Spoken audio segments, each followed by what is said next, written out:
علي هوري والله يقانو هوري كان مid ah murashaxiinta ugu cadcad ee ka sharaxan ururka rays ee magaalada Berbera ayaa maanta si weyn u soo bandhigay taageerayaashiisa oo lulayay calanka ururka rays iyo sawiradiisa ayaa ku soo wareegay jidadka waaweyn ee magaalada Berbera isagoo dhex lugaynaya iyagoo cududooda muujinayay musharax maxamuud maxamed cali hure oo taageerayaashiisa la hadlay ayaa uga mahadnaqay soo baxani iyo cududa taageero ay la garab istaageen waxaanu xusay in loo baahan yahay taageeradani maalinta ay codbixintu soo dhawdahay ama la codeynayo waxaan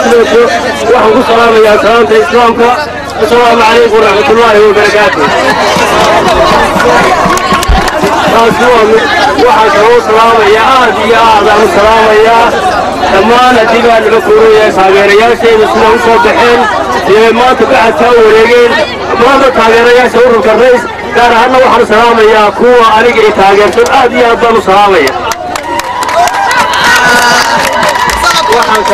dhinaca kalena Chief Caaqil Siciid Warsame oo kamid ah cuqaasha gobolka Saaxil ayaa sheegay in xildhibaankani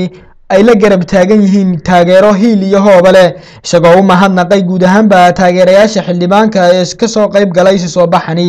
waxaanu xusayn in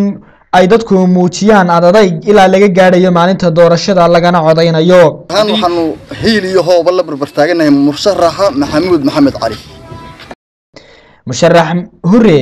ayaa kamid ah kuwa ugu taageerada badan ee ururka rays uga sharaxan magaalada madaxda gobolka Saaxil ee Berbera